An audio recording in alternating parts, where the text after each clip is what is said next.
चलो आज क्लास 9 का सेकंड चैप्टर बहुपद पढ़ेंगे। बच्चों, आपने अपने पिछली कक्षाओं में बीजीय व्यंजक पढ़ा था। कुछ निश्चित चर तथा अचर राशियों के योग, अंतर, गुणन तथा भाग आदि के संयोग से बने पद को बीजीय व्यंजक कहते हैं। जैसे 6x, x + 5, 5x² - 7x, x² + 2x + 1। यहाँ चर क्या है? चर x है। x चर और एक अचर राशि जोड़ा, ये बन गया बीजीय व्यंजक। इसी तरह 5x² - 7x, ये भी बीजीय व्यंजक है। अब एक पदी व्यंजक, एक पदी जैसे कि नाम से क्लियर है, एक पद वाला व्यंजक। वह व्यंजक जिसमें केवल एक पद होता है, एक पदी व्यंजक कहलाता है। ऊपर के उदाहरण में देखिए 6x, ये एक पदी व्यंजक है।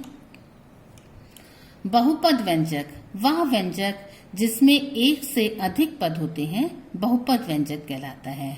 जैसे 2x + 3, इसमें एक से अधिक पद हैं। ax² + bx + c, a + bx + cx² + dx³ इत्यादि। इन सभी में एक से अधिक पद है। एक पद ये है, ये और ये 3 पद हैं, इसलिए ये बहुपद कहलाएंगे। अब 2x + 3 में हम क्या देखते हैं? x की घात कितनी है? x की घात 1 है।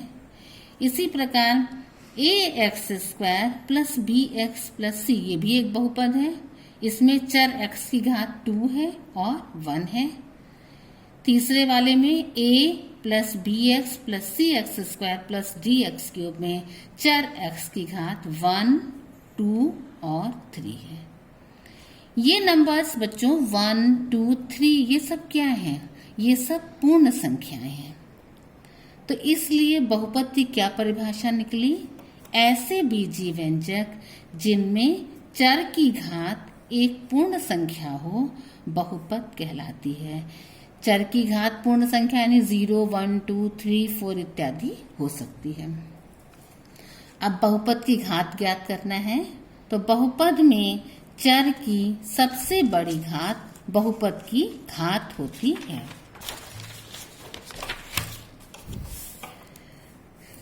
जैसे 45 + x, इसमें चर है x, इसकी घात होगी 1। y² - 2, इसमें चर है y, इसकी सबसे बड़ी घात 2 है, तो इसलिए इस बहुपद की घात 2 होगी। √3x - 7, इसमें बहुपद की घात 1 होगी। 4 + x + x², इस बहुपद की घात, x की घात देखिए 1 है और 2 है, लेकिन 2 सबसे बड़ी घात है, इसलिए 2 होगी। x³ - 3, इस बहुपद की घात होगी 3। अब बहुपद के प्रकार। रैखिक बहुपद, जिस बहुपद में चर की घात 1 होती है, वो रैखिक बहुपद कहलाते हैं। जैसे ऊपर के उदाहरण में देखिए बच्चों 45 + x, इसमें चर x की घात 1 है, ये रैखिक बहुपद हुआ। √3x - 7, ये भी रैखिक बहुपद हुआ। द्विघात बहुपद, जैसे कि नाम से स्पष्ट है, द्वि यानी कि दो घात वाला बहुपद। जिस बहुपद में चर की घात 2 होती है, वो द्विघात बहुपद, चर की मैक्सिमम घात 2 होती है, वो द्विघात बहुपद कहलाता है। देखिए जैसे y² - 2 द्विघात बहुपद हुआ। 4 + x + x², ये भी द्विघात बहुपद हुआ। त्रिघात, जिस बहुपद की घात 3 होती है, वो त्रिघात बहुपद कहलाता है। ऊपर के उदाहरण में देखिए x³ - 3, ये त्रिघात बहुपद है। अब बहुपद का मानक रूप किसे कहते हैं? बहुपद को चर की घातों को आरोही यानी कि चढ़ते हुए क्रम में या अवरोही उतरते हुए क्रम में रखने को बहुपद का मानक रूप कहते हैं। यानी कि चर, जैसे चर x है, तो इसकी घात को हम आरोही क्रम में रखेंगे तो 0, 1, 2, 3 इस तरह चलेंगे, और अवरोही क्रम में रखेंगे तो 3, 2, 1 इत्यादि इस तरह चलेंगे। जैसे कुछ उदाहरण ले लेते हैं। 3x² plus 5x plus 2, x की घात 2, x की घात 1, 2 यानी x की घात 0 हुई, 2 1 0, ये अवरोही क्रम हो गया। इसी प्रकार इसमें देखिए 4x³ plus 3x² plus x minus 1, ये एक बहुपद है। ये मानक रूप में लिखा है कि नहीं ज्ञात करने के लिए देखिए x³ x की घात 3 है, 2 है, ये 1 है, 1 को हम x to the power 0 लिख सकते हैं, 3 2 1 0, तो ये बहुपद का मानक रूप हो गया। इसी प्रकार आरोही क्रम में कैसे लिख सकते हैं, 2 plus 5x plus 3x², x की घात हो गई 0 1 2, तो ये बहुपद का मानक रूप हो गया। इसलिए बहुपद की क्या डेफिनेशन निकल के आई, a0 plus a1x plus a2x² dash dash dash an x to the power n के रूप के व्यंजक बहुपद कहलाते हैं, जहां n यानी कि x की घात होनी चाहिए 0 1 2 3 इत्यादि पूर्ण संख्या होनी चाहिए। a0 a1 a2 इत्यादि चर राशि x के गुणांक कहे जाते हैं। a0 a1 a2 ये सब x के गुणांक कहे जाते हैं, जो कि वास्तविक संख्या होते हैं। बहुपद में पदों की संख्या सीमित होती है, यानी कि एक निश्चित अंतराल के बाद ये समाप्त हो जाती है। अब बच्चों एक्सरसाइज 2.1 का पहला क्वेश्चन देखते हैं। निम्नलिखित व्यंजकों में कौन कौन एक चर में बहुपद हैं और कौन नहीं है, कारण बताइए।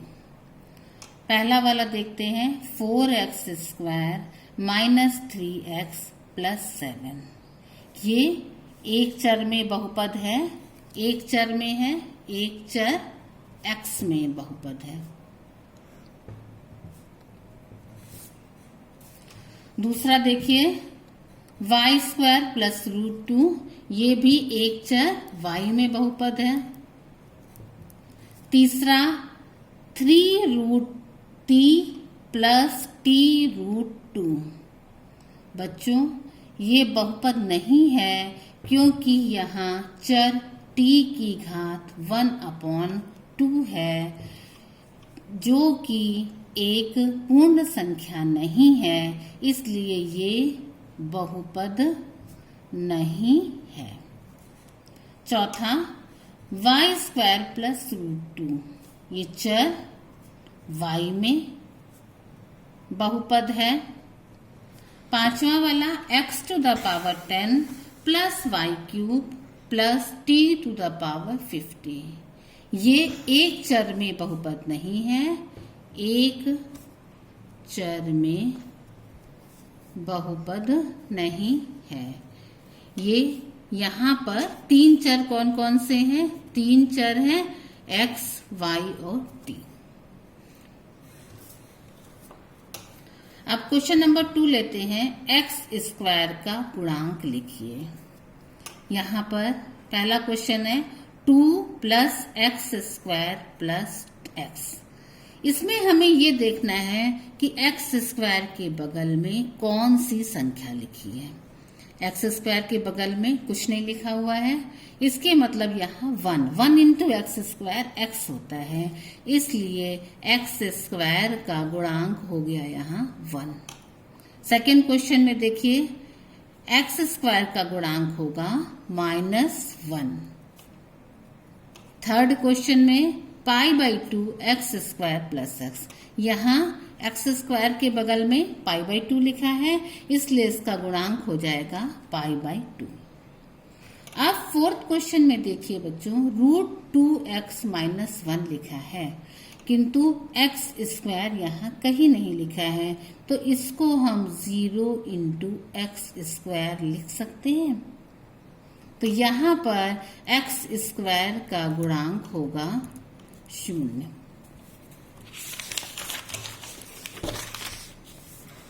अब क्वेश्चन नंबर 3 है, 35 घात के द्विपद यानी दो पद वाले और 100 घात के एक पदी का एक एक उदाहरण दीजिए। 35 घात के द्विपद, तो हम लिख सकते हैं, एक चर लेते हैं x, इसका घात लगाते हैं 35, इसमें कोई भी संख्या प्लस माइनस करके लिख सकते हैं, -4 लिख दीजिए। अब 100 घात का एक पद यानी एक पद होगा, कोई भी चर ले लीजिए, x ले लीजिए, x की घात 100 कर दीजिए। क्वेश्चन नंबर 4 है, बहुपद की घात लिखिए। जैसा कि बच्चों आपको बताया गया है कि बहुपद की घात क्या होती है। बहुपद में चर की सबसे बड़ी घात उसका बहुपद, उसकी घात कहलाती है। तो इस वाले बहुपद में 5x³ + 4x² + 7x में चर x की सबसे बड़ी घात है 3, तो इसलिए इस बहुपद की घात हो गई 3। 4 - y² में इसकी घात होगी 2। 5t - √7, इसमें चर है t, इसकी घात है 1, तो इसकी घात हो गई, इस बहुपद की घात 1 हो गई। अब यहाँ एक अचर संख्या दी है 3, इसकी घात कैसे ज्ञात करेंगे? यहाँ कोई चर नहीं दिया हुआ है, तो अगर हम 3 को x⁻0 से मल्टीप्लाई करते हैं तो ये 3x⁻0 हो गया, क्योंकि x⁻0 का मान 1 होता है, इसलिए अब यहाँ चर x आ गया, तो इसकी घात हो गई 0। क्वेश्चन नंबर 5 देखिए, निम्नलिखित में रैखिक, द्विघाती और त्रिघाती बहुपद बताइए। रैखिक यानी कि जिसमें चर की घात 1 हो, द्विघाती 2 घात वाला बहुपद, त्रिघाती 3 घात वाला बहुपद। देखिए ये कौन सा है, 2 घात वाला बहुपद है, तो ये हो गया द्विघाती। सेकेंड वाला 3 घात वाला है, ये हो गया त्रिघाती। थर्ड y + y² + 4, इसमें चर y है, इसकी मैक्सिमम घात 2 है, इसलिए ये हो गया द्विघाती। फोर्थ में चर x की घात 1 है, ये हो गया रैखिक बहुपद। फिफ्थ में चर t की घात 1 है, तो ये भी रैखिक बहुपद हो गया। फिफ्थ में r², यहाँ चर है r की घात है 2, तो ये हो गया द्विघाती बहुपद। सेवेंथ में देखिए 7x³ x की घात है 3, ये हो गया त्रिघाती बहुपद।